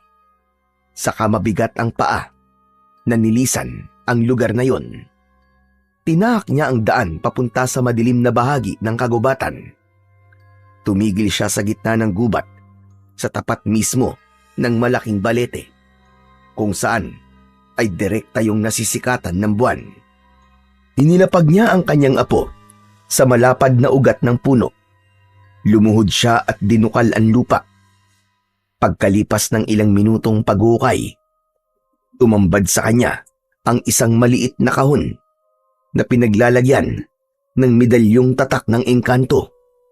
Binuksan niya yon at inilabas sa kahon. Tinamaan yun ng liwanag ng buwan. Itinapat niya sa kanyang noo bilang bahagi ng kanyang pagriritwal na magbibigay bisa sa kanyang kapangyarihan. Yun ang magsisilbing hudyat at sandata niya laban sa mga aswang na bangkilan. Habang nakaluhod, pumikit siya at idinikit ang medalyon sa kanyang noo. Ipinatong niya ang kanyang kanang kamay sa tiyan ng bata. Saka malakas na nagsalita. Aking medalyon na nakatago sa mahabang panahon. Narito ako upang bawiin ang pamamaalam sa inyo. Pakinggan mo ang kahilingan ko. Pakinggan ng hangin ang hinaing ko. Nagsusumamo ako sa ngalan ng hari ng mga engkanto na nagkaloob dito sa akin. Ibalik niyo ang bisa ng aking medalyon kasama ng agimat ng aking apo na nakahiga sa ugat ng punong ito na sa ninyong tahanan. Pakinggan niyo ako. Iparamdam niyo sa akin ang lakas na bisa na medalyon ko bilang may-ari ng kanyang kapangyarihan. Dumagundong ang kulog at kidlat sa kalangitan. Kumalat ang liwanag na direkta ng tumama sa medalyon. Lumitaw ang mga sagisag na para bang bumalik sa loob ng medalyon. Nanginig ang kamay ni Lolo Pilo at mula sa dibdib ng kanyang apo ay lumiwanag ang suot nitong agimat. Isang palatandaan na nagkaroon na ng bisa ang medalyon. Diyos ko, maraming salamat po. Nadagdagan ang bisa ng agimat ng apo ko. Dinidig nila ang pagsusumamo ko. Ang ibig sabihin nito, may gabay na kami ng engkantong nagbabantay sa kagubatan. Maraming salamat sa tiwala. Maraming salamat sa Diyos sa pagbibigay sa amin ng kapangyarihang ipagtanggol ang mundo laban sa lumalakas na puwersa ng kadiliman. Muling bumalik sa katahimikan ang paligid at nang manumbalik ang lakas ng medalyon ng engkanto, nakaramdam ng pagod si Lolo Pilo dahil sa malakas na enerhiyang bumalot sa kanyang katawan. Tuluyan na siyang nakatulog pagkatapos ng malagim na pangyayaring yon sa buhay ng maglolo. Mabilis na lumipas ang 12 taon. Ngayon, isang ganap ng manunugis ng aswang ang anak ni Terio at Sandra. Nakikiisa sa mga tao sa pagsugpo sa mga aswang na patuloy na gumagambala sa mga tao. Bilang bayarang manunugis ng aswang na bangkilan, marami na silang napapatay. Marami na rin silang naililigtas na mga buhay. Pasado 4:00 ng hapon, nakaupo ang maglolo sa ugat ng balete sa tapat ng walang buhay na lalaki na hinihinala nilang aswang. Hinihintay nila na magbago ang anyo nito upang tuluyang mapatay ng suot na medalyon ni Lolo Pilo. Mataman na pinagmasdan ni Ulap ang lalaki. Alam na niya ang masaklap na kwento sa likod ng pagiging manunugis nila ng bangkilan at kung bakit gano'n na lamang ang galit ni Lolo Pilo sa mga kampon. ng kadiliman. Lolo Pilo, gusto ko pong hanapin si nanay. Gusto ko pong makuha siya sa kamay ni Don Benito. Apo, hindi pa sapat ang iyong husay sa paggamit ng espada at sa pagharap sa pinuno ng bangkilan. Pero, para saan pa tong agimat ko kung hindi ko naman po ito magagamit sa aswang na pumatay sa tatay ko? Magmula ng malaman mo ang nangyari sa iyong ama, nagkakaganyan ka na. Nasisira na ang diskarte mo sa pakikipaglaban, Apo. Kailangan mo pang magsanay ng gusto bago natin harapin si Benito. Pero sa ngayon, kailangan mo na nating ubusin ang kanyang mga alagad upang mabawasan ang kanyang puwersa. Paano po? Kung sa mahabang panahon na pananahimik natin, patay na pala si nanay, Lolo Pilo. Hindi yun mangyayari. Kilala ko si Benito. Mahal na mahal niya si Sandra. Kaya sana naman pakinggan mo mga sinasabi ko sa'yo. Kailangan pa natin ng konting panahon pa, Ulap, para malabanan siya ng harapan. Galit na tumayo si Ulap. Nilapitan niya ang nakahigang lalaki. Buong lakas niyang itinarak ang espada sa dibdib nito, saka pinaikot-ikot ang talim. Sabay gilit sa leeg nito at sa isang iglap, umusok ang katawan nito. Hindi na po ako maghihintay ng ilang panahon pa, Lolo Pilo. Kung hindi ngayon, bukas, haharapin ko na sila. Iniwan ni Ulap si Lolo Pilo at hindi niya hinintay na magsalita pa ito. Mabilis niyang tinakandaan papasok sa kagubatan upang puntahan ang baryo na may napapabalitang pumapatay ng mga tao. Hindi nagtagal ay naramdaman niya na nakasunod sa kanya si Lolo Pilo. Huminto ang bata sa pagtakbo at nagpahinga sa isang puno. Naghihintay ng pagsapit ng gabi. Ganon din si Lolo Pilo. Nagtago rin ito sa kasunod na puno habang dala ang pana. Pagkalipas ng ilang oras ay narinig nila ang pag-angil ng aswang na bangkilan na parabang may kinakain sa damuhan. Si Ulap ang unang lumapit at pinagmasdan ang mabalahibong balat ng aswang. Sarap na sarap ito sa paglantak sa isang hayop. Hoy! Halimaw ka! Masarap ba yung kinakain mo, ha? Gulat na napalingon ng aswang sa gawi ng batang si Ulap. Nanlalaki ang mga mata nito at napatayo at umatras papalayo sa kanila. Habang ang kanan na kamay ay nakataas, nakikiusap na huwag siyang papatayin dahil hayop lamang daw ang kinakain nito. Pero si Ulap, patuloy siya sa pagakbang, papalapit sa aswang. Kaya wala na itong nagawa kundi ang ipagtanggol ang sarili laban kay Ulap. Mabilis itong sumugod sa kanya gamit ang matutulis na kuko. Iwinasiwas nito ang kamay upang hindi siya makalapit. Muntik tamaan ng kalmot sa mukha si Ulap. Subalit mataas siyang tumalon at saknong pagbagsak niya sa lupa ay tumama ang talim ng kanyang espada sa balikat ng aswang. Bumagsak ito sa lupa, ngunit muli itong nagmakaawa. Sinabi nitong hayop lang ang kinakain nito at huwag siyang papatayin. Wala akong tiwala sa mga sinasabi ng aswang na kagaya mo. Sa ngayon, hayop lang ang kinakain mo. Pero pagdating ng oras na wala ka nang mailalaman sa kumakalam mong sikmura, alam ko, nalalabas din ang pagiging ganid mo at papatay ka rin ng tao. Kagaya ng mga kauri mong aswang. Nakipagmatigasan ang aswang na bangkilan na nagkakamali raw si Ulap sa sinasabi niya. Dahil hindi raw lahat ng mga bangkilan ay masama.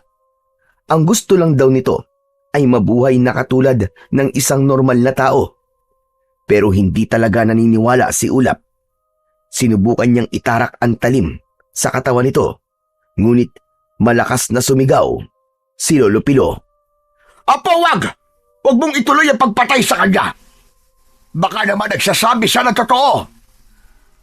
Lolo Pilo, kayo po nagturo sa akin na huwag maniniwala sa mga salita ng isang aswang, di ba? Kaya nga po namatay si tatay dahil naniwala siya sa kabutihang ipinakita ni Don Benito. Kaya bakit ngayon, pinipigilan niyo po ako? Ang dapat po sa kanila ay mamatay. Ulap, ibaba mo ang espada mo. Sa tingin ko ay nagsasabi siya ng totoo. Hindi siya masamang nilalang. Sige na, kahit ngayon lang, apo. Muli tayong maniwala sa sinasabi ng isang aswang. Pagkatapos na marinig ni Ulap ang sinabing yon ni Lolo Pilo, ibinaba niya ang kanyang espada. Subalit hindi pa man nagtatagal ay bigla na lamang siyang sinunggaban ng aswang na bangkilan. Kinalmot kagad siya nito sa kanyang likod. Ramdam na ramdam niya ang sakit. Napasigaw siya ng malakas at ang palaso ni Lolo Pilo ang unang tumama sa noo ng aswang. Kasunod ng pag-ikot ni Ulap at pagtaga sa leeg nito, tumalsik ang ulo ng aswang. Bumagsak ang katawan nito sa lupa habang bumubulwak ang dugo. Napaluhod si Ulap. Nakatukod ang talim ng kanyang espada. Apo, may sugat ka. Akma na sanang aalalayan ni Lolo Pilo ang kanyang apo nang iwinaksi ni Ulap ang kamay nito. Hindi niya na itago ang sama ng loob para sa matanda. Nakita niyo na? Nakita niyo po kung paano niya ako inatake dahil binigyan natin siya ng pagkakataon. Kahit kailan, ang aswang ay aswang, Lolo Pilo. Pagkatapos na nangyaring to, wala na akong paniniwalaan sa mga sasabihin nila. Lahat ng kampo ng kadiliman, ang dapat sa kanila ay mamatay. Naramdaman ni Ulap ang pagbalot ng enerhiya sa kanyang katawan at sa isang iglap ay naghilom ang kanyang sugat sa likod. Tumayo siya nang bumalik ang kanyang lakas. Pinagmasdan niya ang katawan ng aswang na bangkilan. Unti-unti itong nasunog nang itapat ng matanda ang medalyon sa katawan nito hanggang sa maging abo at sumama ang mga yon sa hangin. Patawarin mo ko, apo. Muntik ka tuloy mapahamak na dahil sa akin. Pasensya ka na talaga. Hindi pala talaga dapat maniwala sa sinasabi ng isang aswang. Hindi nakatanggap ng tugon si Lolo Pilo mula kay Ulap na naglakad na paalis sa lugar na yon. Tinaak nila ang daan papunta sa kabilang baryo. Tutugisin nila ang mga aswang na pumapatay ng mga magsasaka. Kahit alam niyang nakasunod sa kanya ang kanyang Lolo Pilo, hindi niya ito kinakausap ni hindi tinitignan. Ipinaramdam niya rito na masama talaga ang loob niya sa nangyari kanina.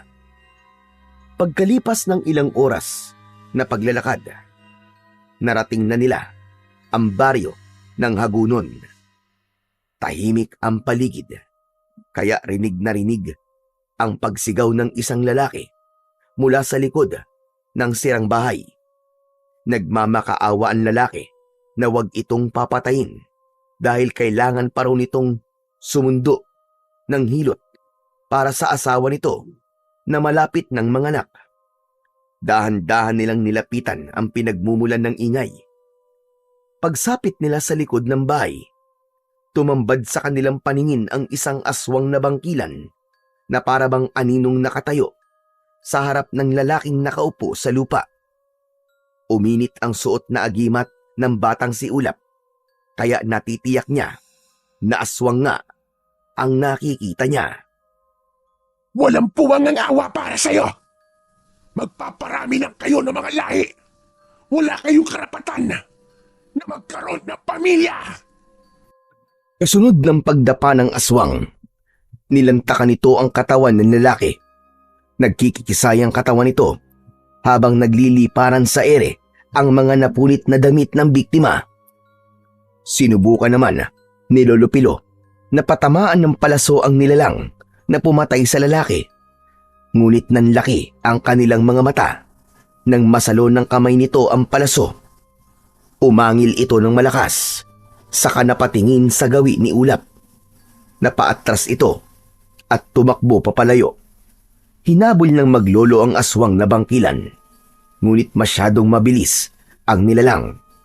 Nakita rin nila ang pagbabago sa anyo nito. Naging isang malaking ibon ito at lumipad sa impapawid, papalayo sa kanila.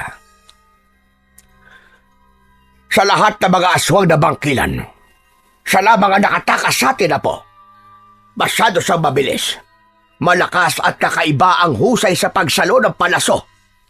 Natitiyak kong marami na siyang napapatay na tao dahil iba ang enerhiya na nararamdaman ko sa kanya. Nakatakas po siya dahil nagdadalawang isip na kayo sa pagpatay sa mga aswang na bangkilan, Lolo Pilo. Akala ko po ba, kapag manunugis ng aswang, hindi dapat nakakaramdam ng pag-aalinlangan. Isa pa, tumanggap po tayo ng bayad mula kay Kapitan para siguraduhin ang kaligtasan ng kanyang mga nasasakupan. Pero paano po natin ipapaliwanag kay Kapitan na meron na namang isang lalaki na matay mula sa pangangalaga natin? Hindi ako nag-aalinlangan. Sadyang mabilis lang ang isang yun, Apo. Hanggang ngayon ba naman, ay masama pa rin ang loob mo sa akin. Tama kayo. Masamang-masama ang loob ko dahil magmula nang malaman ko ang nangyari kay tatay, para nang sasabog ang dibdib ko. Gustong gusto ko na pumabigyan ng katarungan na nangyari sa kanya. Pero pinipigilan niyo po ako palagi. Dahil mahina ka pa, kumpara sa lakas ni Benito, Apo. Nakita mo ba ang nilalang kanina? 2 ganon o higit pa ang katumbas ni Benito. At nag-aalala ko sa iyo na baka dahil sa galit na nararamdaman mo, yan pa ang magpahamak sa iyo, Apo. Maniwala ka naman. Kahit na po, Lolo Pilo, kahit na anong mangyari, haharapin ko si Don Benito. Makikinig lamang ako sa inyo kapag napatunayan ko na kung gaano siya kalakas. Wala nang nagawa si Lolo Pilo, kundi ang pagmasdan na lamang ang kanyang apo. Sa tagal ng pagkakatayo nila sa tapat ng lalaki, ay nagulat na lamang sila nang biglang magbago ang anyo nito. Naging isa itong aswang na bangkilan. Diyos ko! Paanong nangyari ito? Isa lang po ang ibig sabihin niyan, Lolo Pilo. May isang aswang na bangkilan ang pumapatay sa mga kapwa niya aswang. Ang ipinagtataka ko lamang po ay kung bakit niya yung ginagawa. Sa ano pong dahilan? Kung ganon, bukod sa atin, may iba pang kumakalaban kay Benito. Sa tingin ko, tauhan ito ni Benito. Pero ang bangkilan kanina, hindi pa malinaw kung ano ang totoong motibo niya. Nagtataka na napatingin na lang ang maglolo sa katawan ng aswang na unti-unting nasusunog sa kanilang harapan. Saka lang napansin ni Ulap na kaya pala kanina pa umiinit ang suot niyang agimat ay dahil aswang din ang lalaki. Pagkatapos ng kanilang pag-uusap ay naglakad na ang maglolo papalayo sa lugar na yon. Nagtungo naman sila sa maliit na baryo na madadaanan nila sa pag-uwi sa kanilang bahay. Samantala, sa mansyon naman ni Don Benito ay nagwawala sa galit ang lalaki. Nagbasag ng bote ng alak, ibinalibag ang mga upuan at lamesa at sinaktan ang mga tauhan. Bumagsak ang mga ito sa sahig. Mga walang hiya kayo! Inutil! Hanggang ngayon ay pinapasakit pa rin ang ulo ko ng mga manunugis na yan! Kumilos naman kayo! Hindi yung puro pagpapasarap na lamang sa buhay ang inaatupag ninyong mga gunggong kayo! Binibigyan ko kayo ng pagkakataon na mahanap ang mga lintik na mga manunugis na yan! Kung kinakailangan na pumatay kayo na maraming tao ay gawin ninyo! Mapalabas lamang ang mga hayop na yon! Oh! Ano pang tinitingin-tingin nyo? Kumilos na kayo!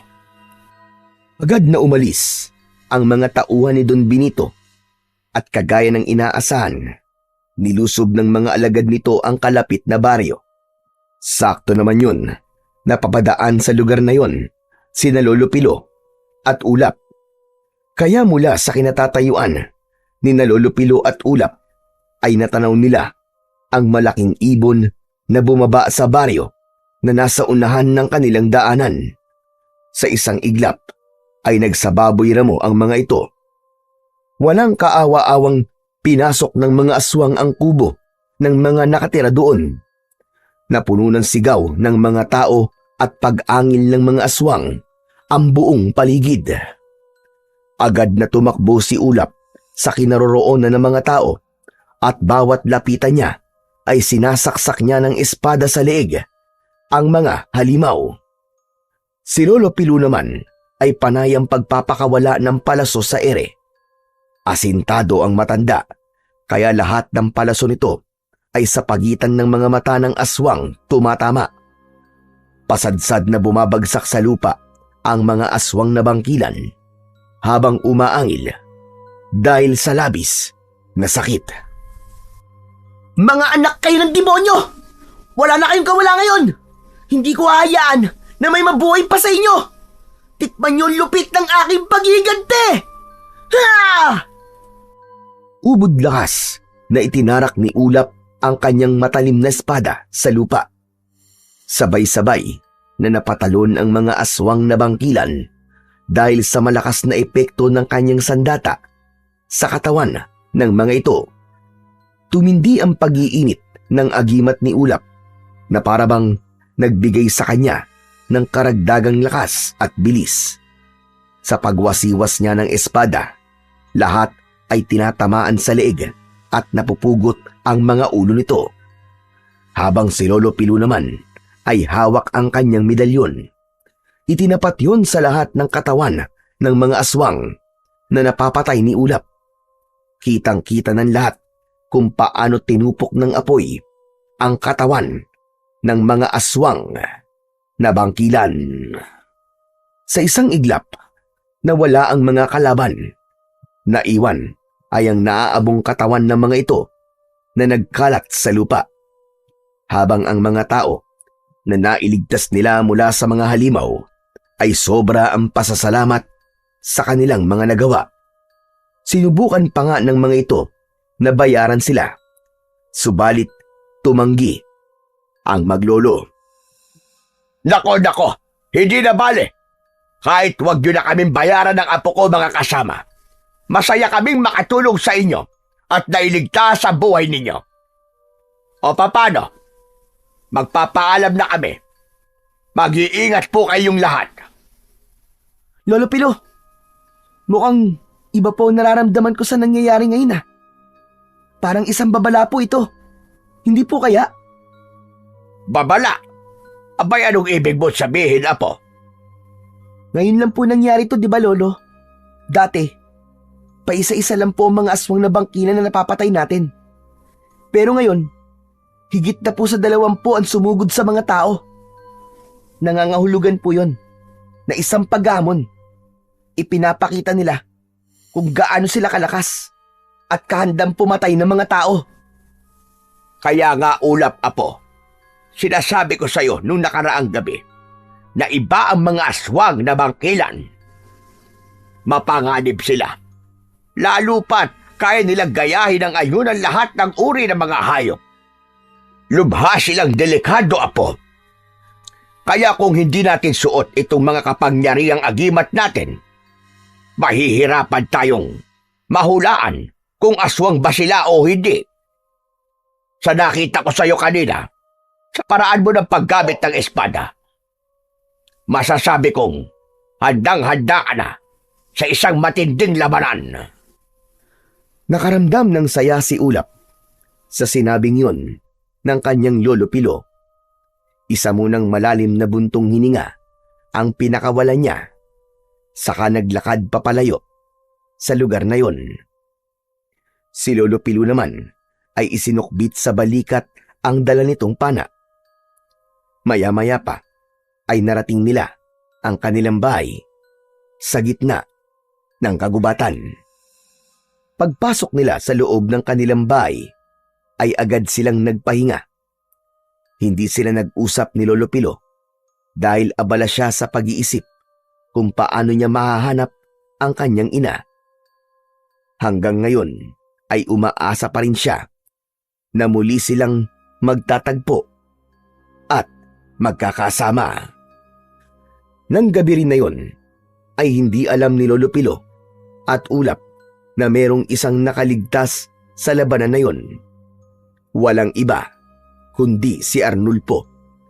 Isinumbong nito kay Don Benito ang mga nalaman at isinalaysay ang mga nangyari, kung paano namatay ang mga kasama at kung ano ang kapangyarihang taglay ng maglolong manunugis. Ang mga lintik! Buhay pa pala maglolong yun. Kung ganun, buhay pa pala ang anak ni Sandra at siya ngayon ang pumapatay sa mga tauhan ko. Hindi ako makakapayag.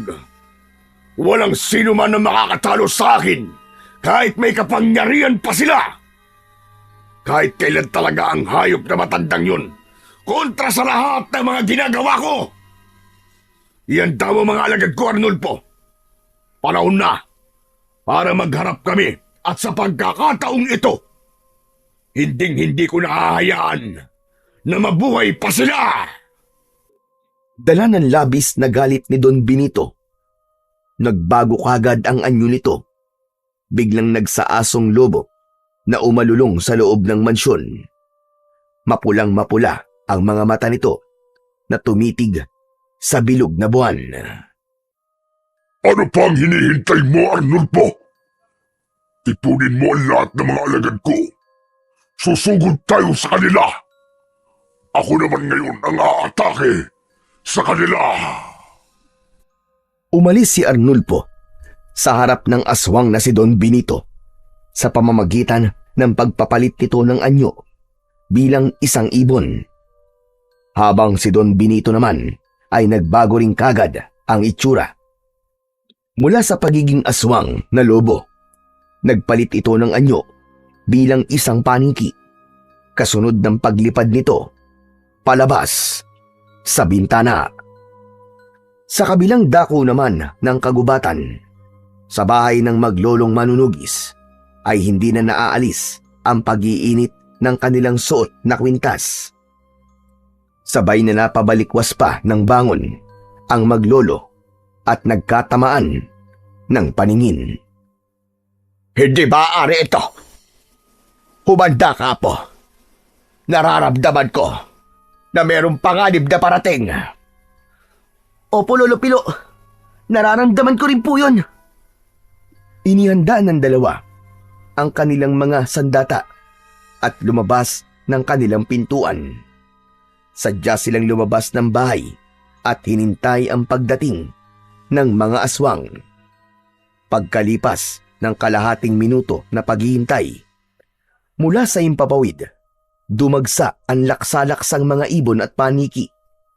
Bumaba ang mga yon sa lupa, kasabay ng pagbabalik sa dati nitong anyo bilang isang tao. Nakahanay ang mga yon habang nakangisi at nakatingin sa kanila.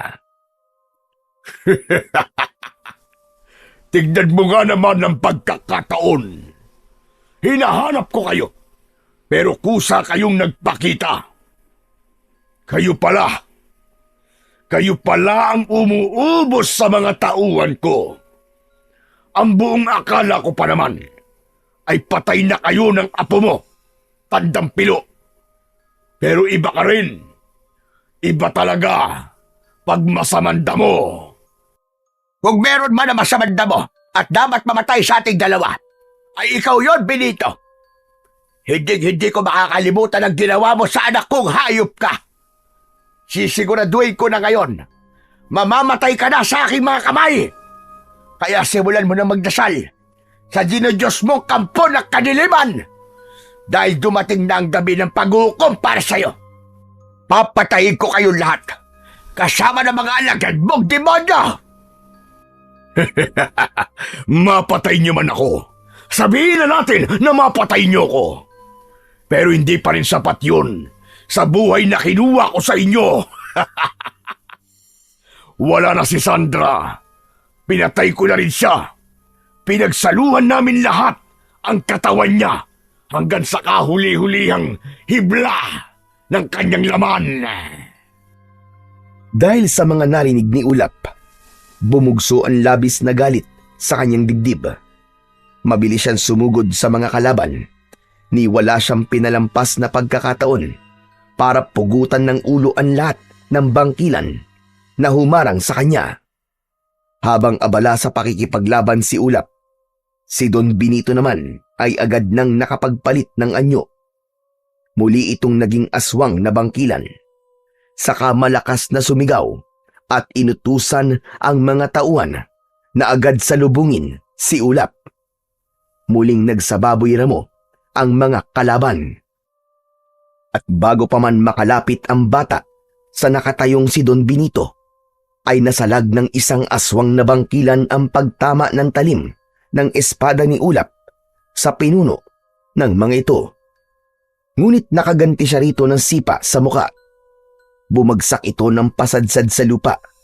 Sabay tarak niya ng espada, direkta, sa dibdib ng aswang.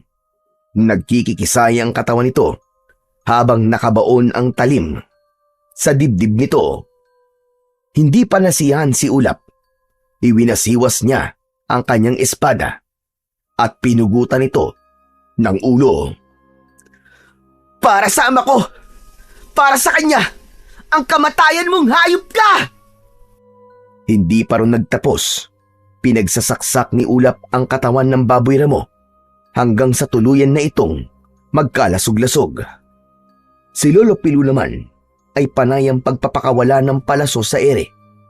Pinuntirya ng matanda ang aswang na si Don Benito na umiiwas sa palaso habang tumatakbong papalapit kay Lolo Pilo. Nang makalapit ito sa matandang manunugis, ay nagpambuno ang dalawa. Bumagsak sa lupa si Lolo Pilo at nabitiwan ang hawak-hawak na pana. Akma na sanang sasaksakin ng kuko ng aswang ang matanda. Ngunit malakas naman na itinarak ni Ulap ang talim ng kanyang espada sa lupa. Tila nagkaroon ng malakas na hangin at pagyanig ang buong paligid na tila ba lumilindol. Kaya natumba ang mga kalaban, pati na rin ang pinuno ng mga aswang na si Don Benito. Ano pang hinihintay niyong lahat, mga gunggong? Sugurin niyo ang bata! Isang tambak kayong mga inutil! Patayin niyo siya! Hindi pa man halos nakakabangon ang mga aswang, ay biglang dumating ang isa pang aswang na bangkilan at walang awa nitong niluray-luray ang katawan ng kapwa nito aswang. Nabaling ang atensyon nilang lahat sa bagong dating na bangkilan. May pagtatakaman sa isip ni Ulap, ay agad na rin siyang kumilos para harapin si Don Benito. Inatake niya ito ng taga, ngunit nakakaiwas ito. Gumanti naman si Don Benito sa kanya. Isang malakas na suntok ang pinakawalan nito at tumama sa tiyan ni Ulap. Bumagsak siya ng pasadsad sa lupa. Nang makita naman ni Lolo Pilo ang nangyari sa kanyang apo, kinuha niya agad ang pana at nagpakawala ng palaso sa ere. Tumama yon sa braso ni Don Benito. Kita nila na pinutol nito ang palaso at muling umatake sa maglolo. Saktong paglapit ni Don Benito sa dalawa, ay humarang ang isang aswang na bagong dating kanina. Ito ang sumalo sa kamao ni Don Benito. Nagpagulong-gulong ang dalawa sa lupa habang nagpapambuno. Nagpapalitan ang mga ito ng kagat at kalmot sa bawat isa. Lolo Pilo! Meron tumutulong sa atin ng isang bangkilan at hindi po ako maaaring magkamali. Siya rin po nakita natin na pumatay sa lalaking naging aswang. Hindi ako sigurado kung siya apo. Ngunit, kagaya na sinabi mo, mahirap na magtiwala sa kabaitan na ipinapakita nila. Kaya ang dapat sa kanila ay mamatay ng lahat. Itinaas ni Lolo Pilo ang pana habang hawak ang palaso. Nakatutok yon sa likod ng pinuno ng mga aswang na bangkilan na si Don Benito. Kasabay ng pagbitaw niya sa tali, ang pagtama naman ng palaso sa likod ng aswang na si Don Benito. Umangil ito at napasigaw ng malakas. Sinamantala naman ni Ulap ang pagkakataon na yon. Nilapitan niya kagad ang tumayong aswang at ginilitan ito sa leeg gamit ang kanyang matalim na espada. Hanggang sa napaluhod ito sa lupa. Hindi ako papayag na matalo ninyo! Nagpilit itong tumayo. Subalit sa dami ng dugo na bumulwak mula sa leeg nito, ay unti-unti na itong nanghina. Habang ang isang aswang na bangkila naman, na una na nitong nakalaban, ginamit ang matutulis na kuko at dinukot nito ang puso ng aswang. Ipinakita ng aswang na bangkilan kung paano nito nilantakan ang puso nito mismo sa harap ni Don Benito. Dilat ang mga mata na bumagsak sa lupa ang pinuno, habang ang bangkila naman na tumulong sa kanila ay lumayo kina Lolo Pilo at Ulap. Itinapat ni Lolo Pilo ang medalyon sa wala ng buhay na katawan ni Don Benito. Mula sa kanyang harapan ay unti-unti itong nilamon ng apoy hanggang sa maging abo ito. Itinago ni Lolo Pilo ang medalyon habang ang agimat naman ni Ulap ay nagliwanag at ginamot ang mga tinamo niyang sugat sa katawan. Ikaw, aswang na bangkilan. Sino ka? Bakit mo kami tinutulungan ng apo ko? Magsalita ka! Hindi nakatanggap ng tugon si Lolo Pilo mula sa aswang.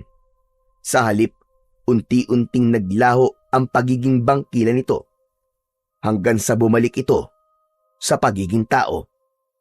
Sa una ay hindi kagad nakilala ni Lolo Pilo ang babae dahil gumanda ito at mas bumata pa ang itsura. Hindi ba, Are? Sandra!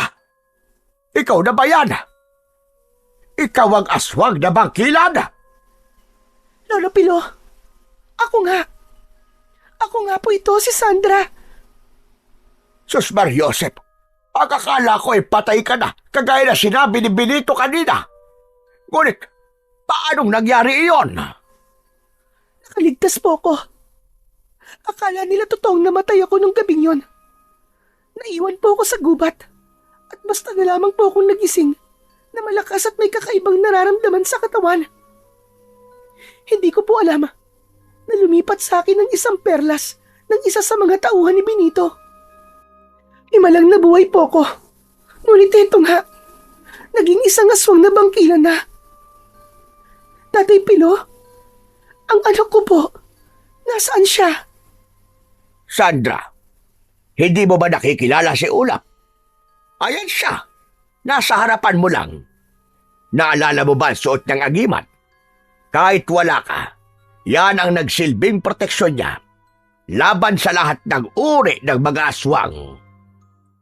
Matagal na hindi nakapagsalita si Ulap ng mga sandaling yon. Titig na titig lamang siya sa magandang babae na nasa harapan niya. Unti-unti itong lumapit sa kanya habang naluluwa ang mga mata. Biglang uminit ang suot na agimat ni Ulap kaya saglit niyang hinubad yun at inilagay sa bulsa upang makalapit sa kanya ang kanyang ina.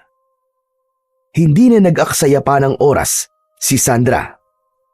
Maigpit niyang niyakap ang anak na si Ulap. Humagulgulo siya ng iyak para sa mga panahon na hindi niya nakasama ang anak. Si Ulap naman ay naiiyak na gumanti rin ng yakap sa kanyang hinahanap-hanap na ina. Ulap! Ulap ang anak ko! Ang anak ko! Opo, Nay. Ako nga po ito. Ang anak nyo. Diyos ko. Kaya tagal kong hinintay ang pagkakataon na ito, anak. Hindi ko kasalanan ang pagkakalayo natin. Ginawa ko ang lahat para masiguradong ligtas ka. Lihim ako nagbantay sa mansyon para malaman ko kung ano mga binabalak nila laban sa'yo. Kaya nalaman ko na aatake sila sa inyo. Habang papunta ko rito, panay ang dasal ko na sana'y ligtas ka at walang mangyaring masama sa inyo. Nay, mahal na mahal ko po kayo. Matagal po ako nangulila sa inyo, Nay. Pero paano na po? Ano na po ang mangyayari sa inyo ngayon, Nay? Bumitaw sa pagkakayakap si Sandra at pinagmasdang mabuti ang kanyang anak. Ako pa rin ito, anak. Kahit isa na akong aswang na bangkilan, kahit na kailan, ay hindi ako tumikim ng katawan ng tao. Mga hayop at kapwa aswang ko lang ang kinakain ko upang patayin at hindi na sila makapagasik ng lagim. Anak, mabubuhay na tayo na magkasama at hindi na tayo magkakahiwalay kahit kailan. Opo, Nay. Tanggap ko po. Kahit isa po kayong aswang na bangkilan. Sadyang napakabuti ng Diyos, Sandra. Binuhay ka niya upang makasama mo pa ang iyong anak. Kung nasaan man ang anak ko si Teryo, natitiyak ko na masaya na siya sa nangyayari sa inyong mag-ina. Tumayo si Sandra at nilapitan ang matanda na si Lolo Pilo. Nagpasalamat siya sa pagpapalaki at pagmamahal nito para kay Ulap. Pero dahil may suot na medalyon ang matanda, agad na lumayo si Lolo Pilo. Sapat na ang pagpapasalamat mo, Sandra, sa pagkakaligtas mo sa amin kanina.